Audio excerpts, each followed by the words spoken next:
What's up, YouTube? This is the Eben Oracle here. Hope you guys are having a good morning. Hey, today I'm going to go in a different direction. Yesterday when I did that pentagram reading, Spirit brought in a bunch of uplifting, motivational messages. I almost felt like I was kind of channeling the energy of Saturn. There were all messages about, getting on your game and going towards goals and taking care of business. Getting on your North Node, all that type of stuff. I thought it was actually good messages. But today, Spirit kind of whispered to me around 3 in the morning, since we're in Mercury retrograde right now, that it was time to look into karmics and dark karmic situations. Today is going to be kind of the almost the opposite energy or antithesis of the energy that we channeled yesterday. Today, Spirit told me to basically do a dark karmic reading. I honestly don't usually do dark karmic readings. So when Spirit told me to do it, I was like, whatever you want, Spirit. So today we're going to look into, what's happening with the collective. This isn't for any specific sign.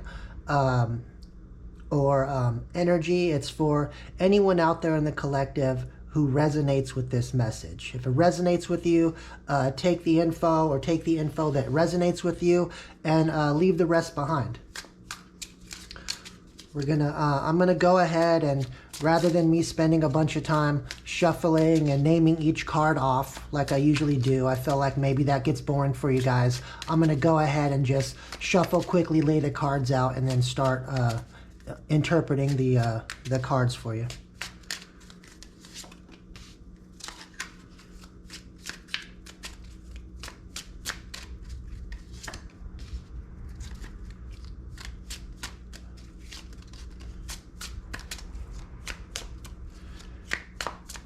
I don't know how the weather is where you guys are at, but over here where I'm at in Florida, it keeps getting real hot and humid and thundering, and seems like it wants to rain, but it doesn't seem like the rain ever actually has been really kicking in like they say it's going to.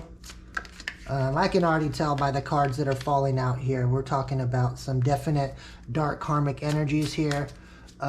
It's really strange to me how sometimes when you set that intention that Spirit gives you, that you start drawing cards and every single card goes right along with exactly what Spirit was telling you to speak on that day. Yesterday when Spirit told me to do that pentagram reading, Spirit was very clear about the messages were going to be all about, people getting on their game, motivating people, lighting a fire under people's ass. And then today, Spirit told me, do the dark karmic thing. And I was like, all right. And then all these cards I'm drawing so far are all go right along with what Spirit was telling me to get into.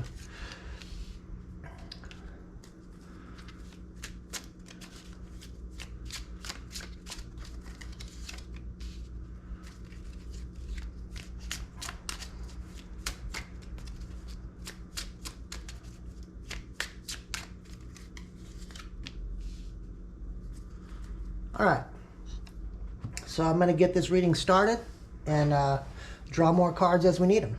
All right, first off, we have the Emperor. All right, the Emperor energy a lot of times can be positive, but when the Emperor is looking like this Emperor is looking on this card, to me this just screams control issues, narcissistic traits.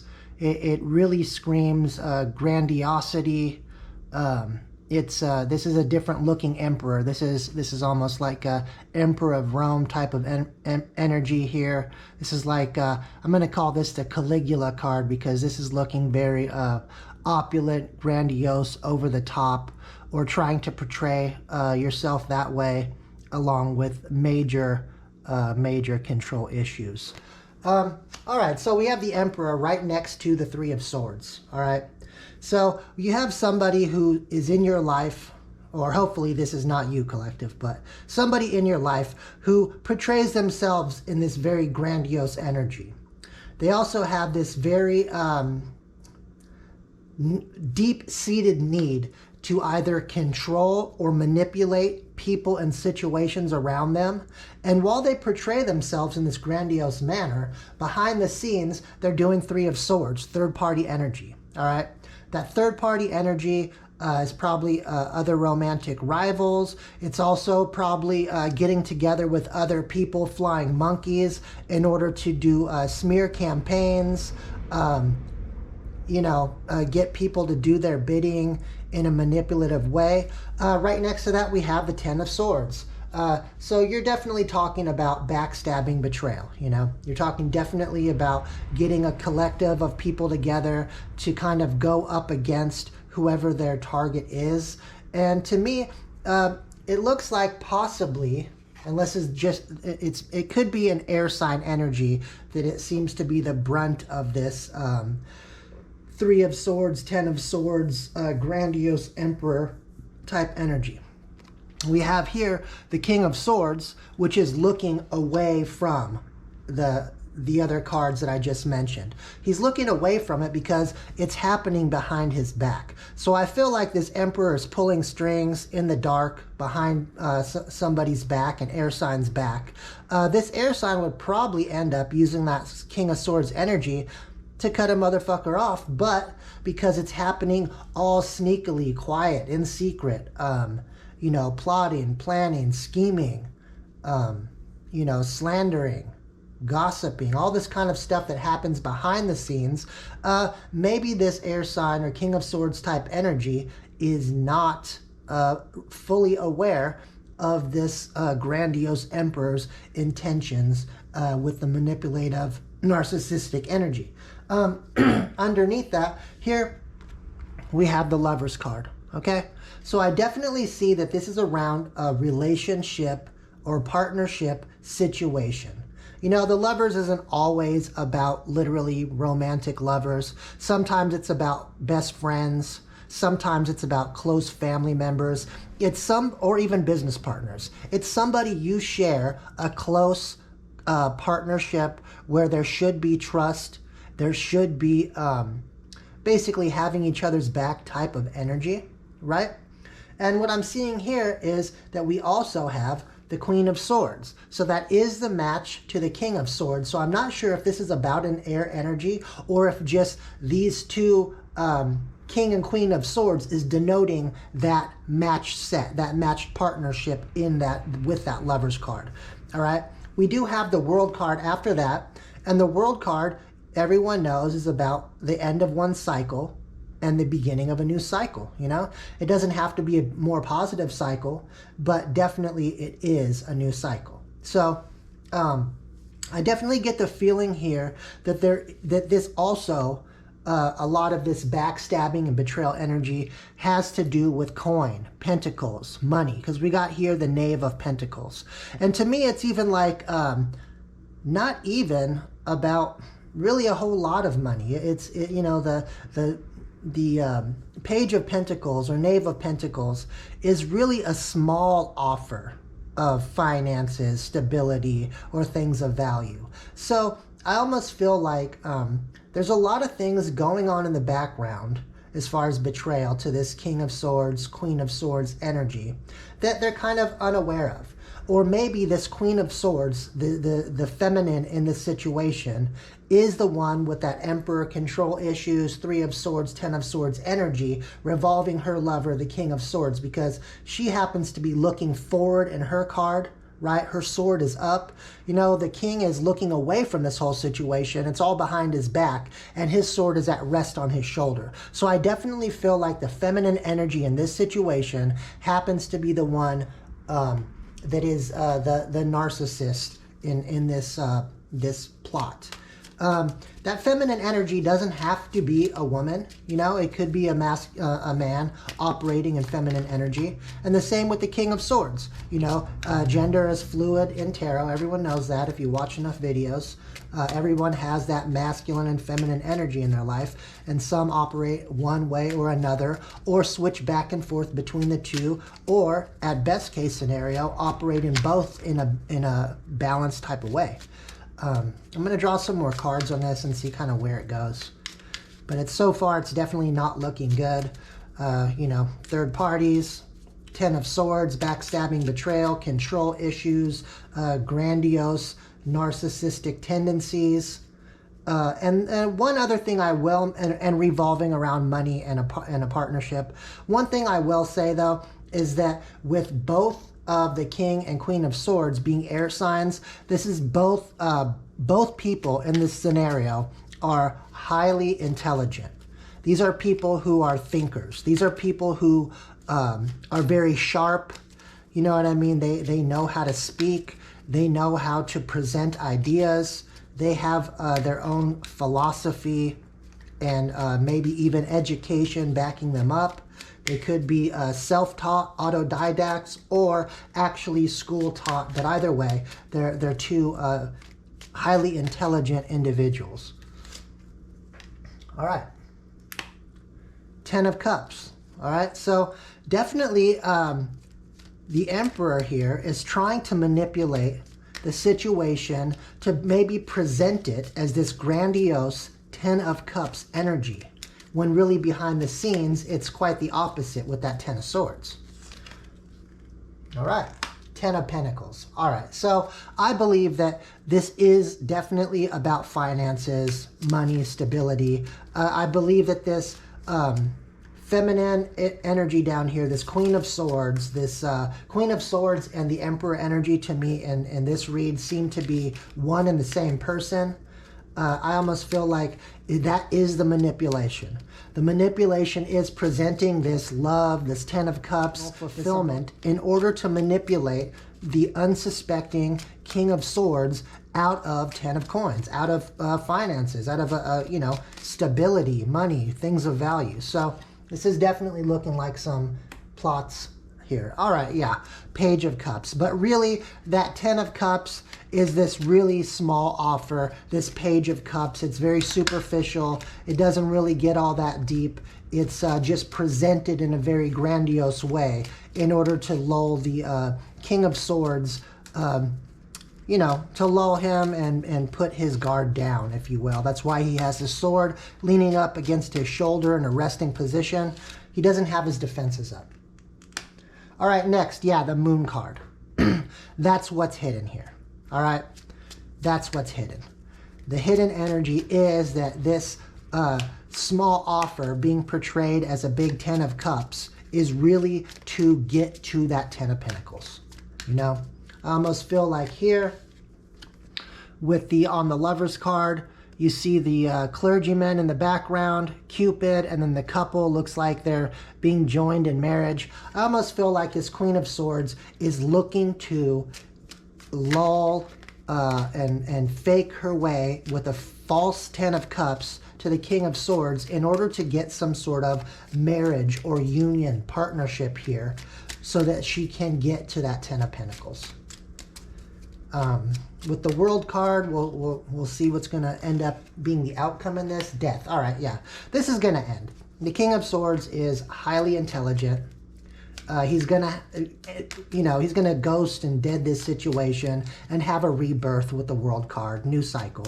Obviously, you can see here the skeleton holding up this hourglass on this in this Death card. You know, time is running low for this manipulative Queen of Swords energy.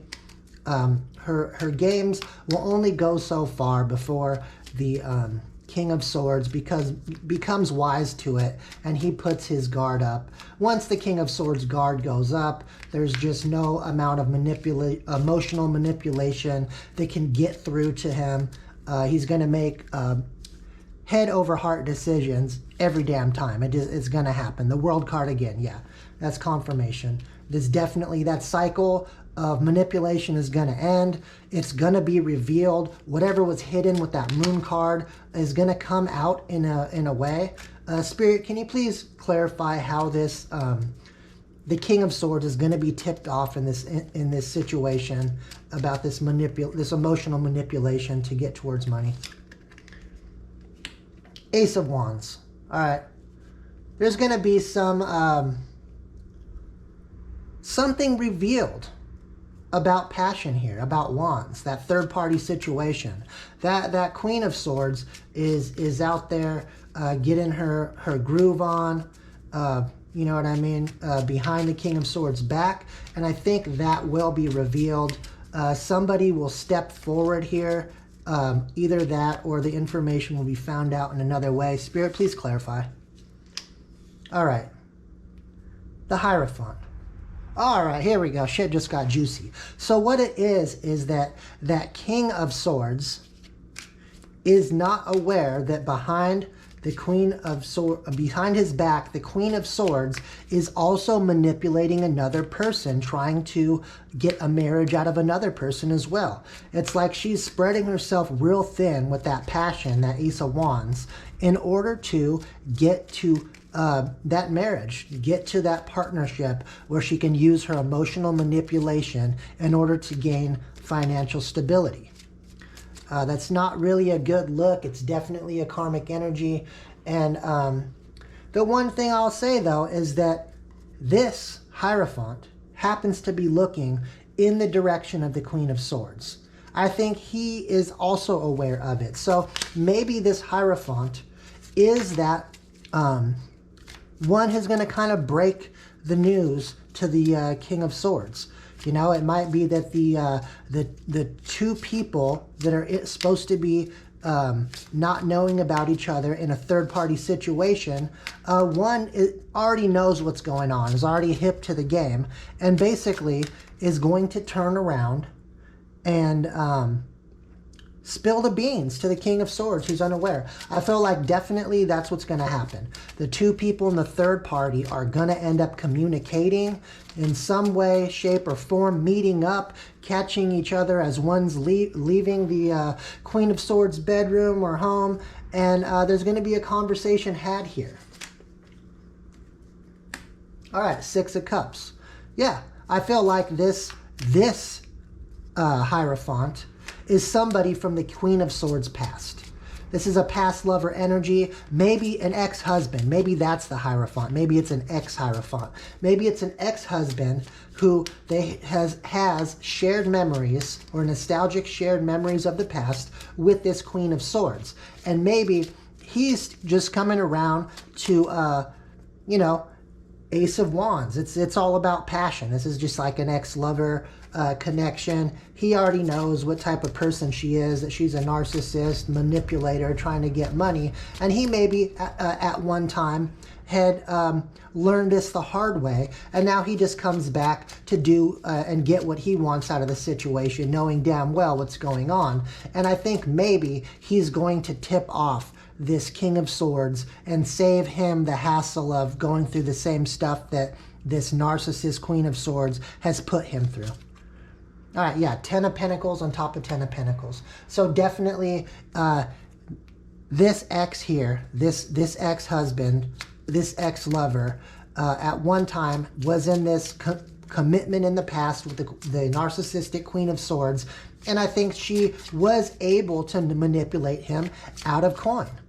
And he still comes around because there's passion there, but he knows what he's dealing with. And I think he is going to stop the Queen of Swords once again. Well, first off, from sharing up his her poom poom with somebody else, because he still wants it. He still's got that hard wand swinging for it. But also to be a little bit manipulative himself, he's going to let the unaware King of Swords in on the information about her going after his money in order to push the unsuspecting King of Swords out of the equation so he could just have his fun with this narcissistic ex Queen of Swords. All right, next we have the Empress, okay? So I definitely think that this ex here is a baby daddy to the narcissistic Queen of Swords. The Empress card, that's that mother card. So that Queen of Swords is a mother. And now that the Empress card came out, I'm definitely seeing that Queen of Swords is probably for sure an air sign. I'm not doubting that whatsoever anymore. I still don't know about the King of Swords, but probably so if he's not just operating out of that intelligent air energy. But if it is, and we're dealing with two intelligent air signs. This is definitely a battle of the wits. All right, what do we got here? All right, justice in reverse.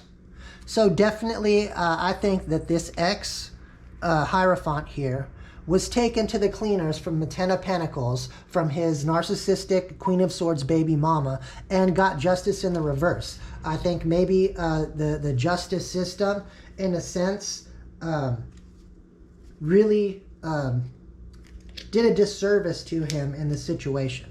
I think that the disservice was kind of fleecing him for his money because of maybe the children involved in the situation. And now he feels like, well, at least if I got fleeced for my money, at least I can come around and get some poom poom to make up for that, you know. But what do we got here? The Star in reverse. All right, yeah. This is definitely not wish fulfillment. This is not wish fulfillment for the ex-Hierophant. It's not wish fulfillment for the unsuspecting King of Swords. This is not healing energy. This is an unhealed Empress. This is an unhealed, narcissistic Queen of Swords Empress. The only thing Empress about her is that maybe she's a mother and had children. You know, she's not abundant. The only abundance she gets is by taking it off of people who work for it. All right, Three of Wands. All right, yeah.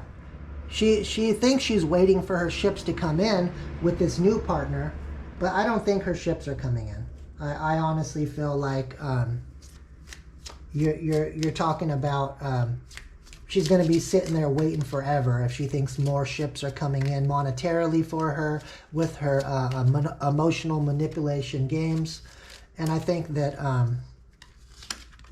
let's see here, the World again, 3 worlds. So yeah, this cycle is over and done with. There's no way she's going to be able to run game on a second individual and this third party. The first individual is already wise to the game, and now he's just playing his own game, a game of passion, you know, a game of almost being a narcissist to a narcissist, if you will, playing on the narcissist's insecurities, maybe even throwing a couple coins at her here and there, almost treating her kind of like in a prostitute type energy. But the as far as her game being run on another person, it's just over. Everyone here is going to kind of separate from the situation, go about their business, and start a new cycle. 9 of Wands, Wounded Warrior. Yeah, this Hierophant is the Wounded Warrior. He already has been burnt by this narcissistic Queen of Swords. And in the process of being burnt by this narcissistic Queen of Swords, he was wounded. And I think that's what, in a sense, maybe turned a good person, the Hierophant here. He was a family man. He was about traditions. He was committed. He put that 10 of Pentacles in that and made a mother of that narcissistic Queen of Swords. And in the process, it seems like he was gravely wounded, but he's still in the fight, you know. He's still in the upright position there. So, all right. So now I'm going to start drawing some dark cards here. You know, I'm drawing out of my occult deck. You know, this is all the spirits from the Goetia, the Lesser Key of Solomon. This is all the demonic spirits of the infernal realm of cards. We're going to see what sort of entities or dark spirits are kind of influencing this narcissistic Queen of Swords in the background, what the game is. Is this narcissistic Queen of Swords using any magic or energetic work, energetic manipulation in the situation? So far, the High Priestess or the Magician card have not come up, but I have a feeling, for whatever reason, my intuition is telling me that there's something like that definitely involved. You know what? I want to clarify that before I go on with the occult cards. I'm going to go back to the first deck we started in. I'm going to draw 3 cards here. I'm going to ask Spirit, please clarify if there's any, besides emotional manipulation, is there any dark magic, black magic, witchcraft, voodoo, hoodoo, juju, or anything else like that going on in the background to back up this Queen of Swords narcissistic plots and plans And if so, then we'll get into the occult cards to see what type of entities she's working with, the aims of these entities, and if not, if she is just not doing magic and she is just influenced by dark forces. We'll find it out. All right, strength.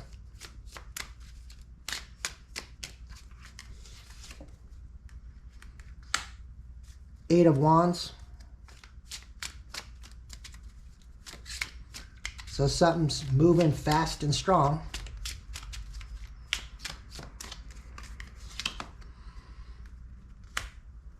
Page of Swords. All right, so, I'm not seeing that there is any magic or energetic activity going on here from this narcissistic Queen of Swords, but I definitely see her strongly stalking and spying on communications coming in and out, to and fro, from probably both of her partners in this third-party situation. I think that's part of her control game. It's part of what makes her feel like she's large and in charge, in control of the situation, because of her heavy spying energy. She's really looking into both of them big time, probably checking in on their phone, seeing what communication is coming in or out. And I think that through this spying, she's going to realize that in this connection, the King of Swords, that's unaware, and the ex-Hierophant are communicating. She's going to find out through her strong stalking and spying on communication going back and forth over the airwaves that the two people in her third-party situation are onto her game. They're communicating and maybe even playing it off like they don't know what's going on in order to return the favor of manipulation back to this narcissistic Queen of Swords. What's the outcome here, since there's all this intrigue between this third-party connection here? All right, Astaroth. Astaroth is the Justice card in this deck, and Astaroth is actually a famous demon here. It says his powers or influences: tell how the angels fell, reveal the past, present, and future, teaches the liberal science. So I feel like definitely, even though there's not the Queen of Swords isn't using dark arts herself, I think that she is going to a tarot reader. She is having somebody do divination on her two partners in this third party in order to find out what's happening now, what's going on, what's going to happen in the future, so that she could have just one more level of control in this game. I think that definitely goes along with that Page of Swords energy of spying. So it's not only electronic spying, but it's also spiritual spying at the same time. So this is definitely, I was definitely right on the money with that grandiose emperor energy. There's somebody who thinks they're like the master manipulator, master controller, puppet master, and they need to get all the information possible in order to keep this control game going. Belith. All right, that's the Knight of Cups. It says, causes all love that may be both of men and women. All right, that's to me screams of love spells. So, all right, so what I'm getting here is that this Queen of Swords is not a practitioner, okay? But she uses the 10 of coins that she stole off the ex-Hierophant in order to pay for readings, pay for divination, pay for people to scry, look into what's going on in the situation, and even do love spells. Maybe that's why this King of Swords is so unaware and has his guard down, when usually the King of Swords is, has his sword at the ready. If there is energetic manipulation being paid for by this narcissistic Queen of Swords in order to manipulate emotionally further this both partners, it's definitely showing up here. And it definitely goes along with my whole intuition in the beginning about using that false 10 of Cups manipulation to get to money. All right, Beelzebub, the moon. makes manifest the apparitions of demons, sets demons upon men to destroy them with vices. All right, to me, that screams of sex magic. It screams of it. So definitely this Queen of Swords, although she might not be a practitioner, her manipulative ways involve using sex to manipulate, you know, with vices.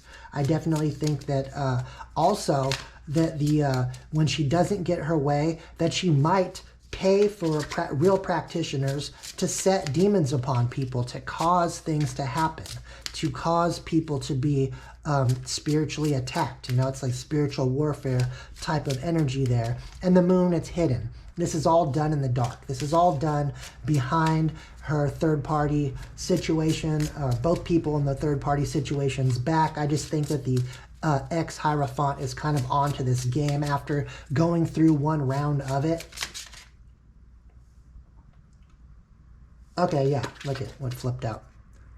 Fur. This is 10 of Cups in this deck, and it says, creates love between man and woman, creates thunder and great storms, give answers on divine secrets.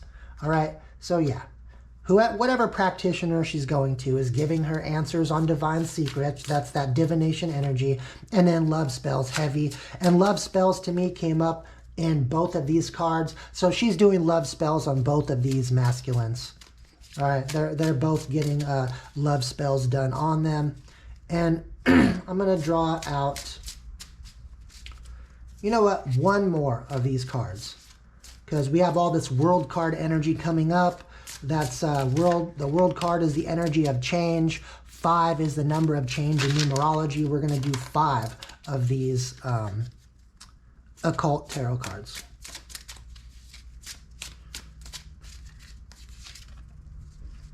All right, Wheel of Fortune, Valvac, tells where treasures are hidden, reveals hidden dangers. All right, definitely just confirms everything I was thinking about with using love manipulation to get to money, to get to that treasure. This is, in a sense, this narcissistic Queen of Swords is definitely basically that gold digger energy. And she's willing to go to all lengths of manipulation. Electronic stalking, spying, spiritual stalking and spying, love spells to control and manipulate her victims, along with, if she doesn't get her way, to cause ruin by getting paying practitioners to set demonic energies or demonic entities, bad juju on her victims. And it's all about, because she wants the hidden treasure. She wants to get to this money, and that's just period, bottom line. All right, I'm going to draw a couple oracle cards here, and hopefully we get any last minute outcomes in the situation. But with the death card energy, the time running out, all those world cards, 3 world cards, this cycle is it's about to end. This whole shell game going on is about to probably explode in this narcissistic Queen of Swords face. As a matter of fact, I want to do one more thing here. For whatever reason, you know what? No, I'm drawn to go back to the Egyptian tarot deck here.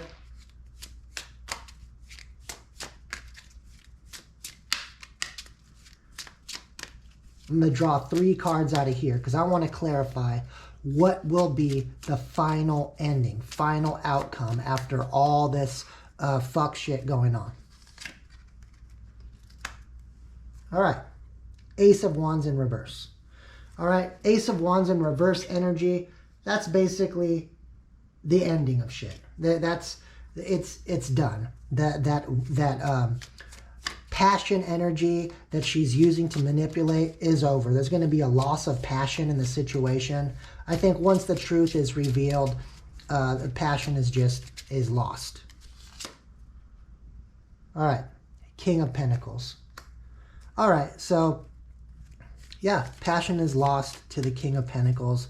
And to me, the King of Pentacles could represent both the ex-Hierophant and the unsuspecting King of Swords, because it seems like they're both stable with that 2 Ten of Pentacles coming out. So either one of them can be a King of Pentacles type energy.